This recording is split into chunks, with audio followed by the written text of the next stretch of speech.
तो गाइज आज मैं आप लोगों के साथ एक्सप्लेन करने वाली हूँ I spit on your grave movie की लास्ट पार्ट को, जो कि 2019 में रिलीज हुई थी। इस पार्ट में भी हमें 1978 की सीक्वेंस देखने को मिलेगी, जहाँ पे जेनिफर जो कि 1978 की आई स्पाइड ऑन योर ग्रेव में थी, उसने उसके साथ हुई घटना के ऊपर एक बुक भी लिखी थी और इन चीजों के ऊपर अब वो बहुत बड़ी काउंसलर भी बन चुकी है। जेनिफर की बेटी थी क्रिस्टी और वो एक फेमस मॉडल बन चुकी थी। तो कहानी के शुरू में हम जेनिफर और क्रिस्टी को एक रेस्टोरेंट में देखते हैं। वहाँ पे वो लोग अच्छे टाइम स्पेंड करते हैं। वही दूसरी तरफ हम जॉनी की गैस स्टेशन को देखते हैं। वहाँ पे जॉनी का वाइफ बेकी था। वो रेडियो में जेनिफर की इंटरव्यू सुन रही थी और क्रिस्टी की फोटोज मैगजीन में देख रही थी। और फिर वो मैथ्यू की डैड यानी हरमन को कॉल करती है और उनके बातों से हमें पता चलता है कि वो लोग कई दिनों से जेनिफर और क्रिस्टी के ऊपर नजर रखे हुए थे कुछ बड़ा करने के लिए। रेस्टोरेंट से जब जेनिफर और क्रिस्टी बाहर निकलते हैं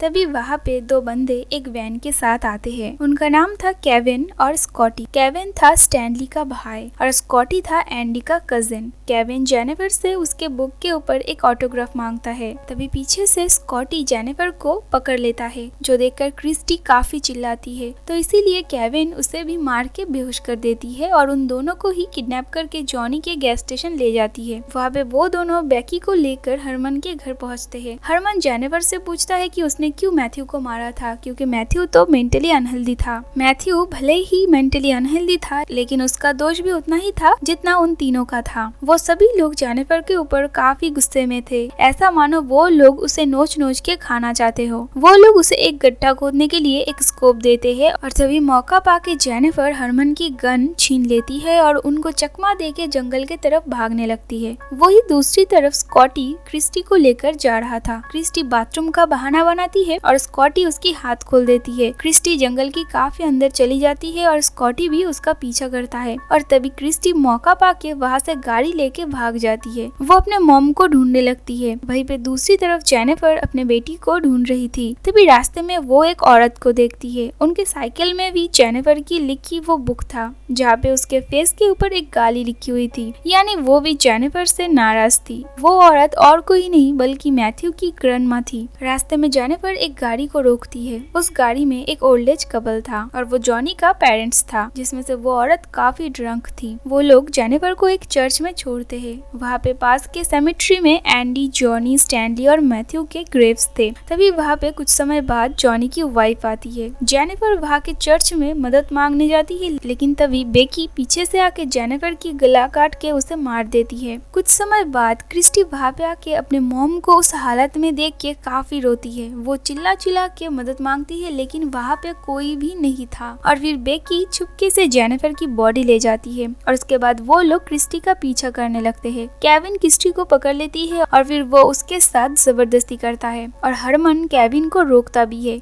हरमन क्रिस्टी की मदद करता है, लेकिन तभी वहाँ पे बेकी आती है और वो भी क्रिस्टी के साथ जबरदस्ती करने की कोशिश करती है। वहाँ पे स्कॉटी भी था। वो तीनों मिलके क्रिस्टी को काफी टॉर्चर करते हैं। हरमन उन तीनों को रोकता है और क्रिस्टी को जाने देता है, जिस वजह से वो लोग हरमन के ऊपर काफी चिल्लाते हैं। क्रिस्टी जंगल में एक पेड़ के अंदर छुप जाती है और वहाँ दूसरी तरफ वो चारों क्रिस्टी को जंगल में ढूंढने जाते हैं, लेकिन उसे ढूंढ नहीं पाते। उसके बाद वो चारों जेनिफर की बॉडी लेकर सेमेट्री में एक गड्ढा खोद के उसके अंदर फेंक देते हैं। जंगल में हम उस कॉटेज को भी देखते हैं जो कि 1978 में हमने देखे थे। उसके बाद क्रिस्टी एक एक करके सबको मारने की डिसाइड करती है और अपने मॉम की बदला लेने की सोचती है और सबसे पहले वो हरमन को अपना निशाना बनाती है। वो उसके घर जाकर छुप जाती है और उसकी बंदूक की सारी गोली पहले से ही निकाल देती है। हरमन जब अपने घर जाता है तब वो क्रिस्टी को देखता है। वो बंदूक से क्रिस्टी को शूट करने की कोशिश करता है, लेकिन गन तो पहले से ही खाली था। वो बाहर दूसरा बंदूक लाने जाता है और जब घर के अंदर आता है तब क्रिस्टी वहाँ पे नहीं थी और जब हरमन क्रिस्टी को ढूंढने जाता है तब क्रिस्टी पीछे से आकर उसे मार देती है। क्रिस्टी वहाँ से जॉनी की गैस स्टेशन की तरफ रवाना होती है और बाकी तीनों के ऊपर नजर रखती है। वहाँ पे क्रिस्टी नोटिस करती है कि केविन को फ्लावर्स बहुत पसंद है और उसे फ्लावर्स के बारे में काफी जानकारी भी है। उसके बाद केविन और स्कॉटी क्रिस्टी को ढूंढने निकलते हैं। रास्ते में केविन बाथरूम करने जंगल में जाता है, तभी वो वहाँ पे क्रिस्टी को देखती है। केविन स्कॉटी को चिल्ला चिल्ला के क्रिस्टी के बारे में बताता है,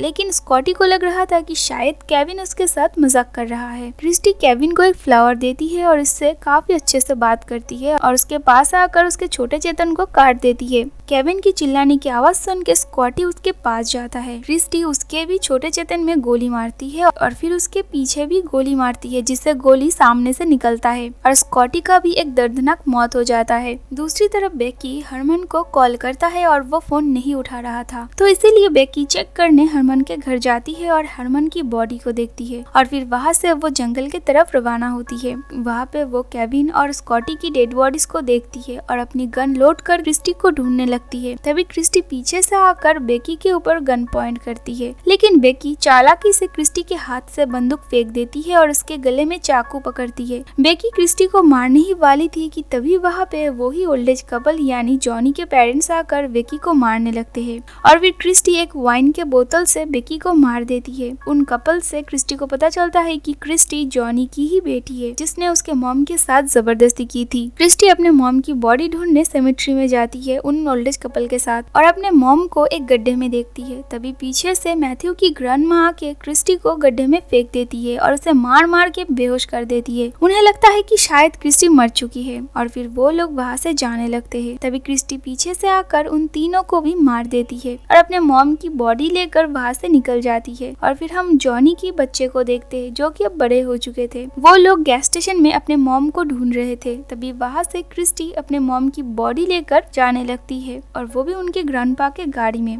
जो देखकर उन्हें कुछ भी समझ नहीं आता। और इसी के साथ मूवी यहीं पर खत्म होता है। तो गाइज ये थी I spit on your grave movie की 4th यानी लास्ट पार्ट की एक्सप्लेनेशन। इस मूवी की सारी पार्ट्स को मैंने एक्सप्लेनेशन कर दी है, आप लोग मेरे चैनल में जाकर देख सकते हैं। तो गाइज अगर आपको मेरी ये एक्सप्लेनेशन अच्छी लगे तो प्लीज मेक श्योर इस वीडियो पे लाइक कमेंट शेयर जरूर करना एंड उसके साथ मेरे चैनल को भी जरूर सब्सक्राइब कर लेना एंड बेल नोटिफिकेशन आइकन को भी प्रेस कर लेना, ताकि मैं जब भी वीडियो डालूं उसका नोटिफिकेशन आप लोगों के पास जा सके। तो चलिए मिलते हैं नेक्स्ट वीडियो के साथ।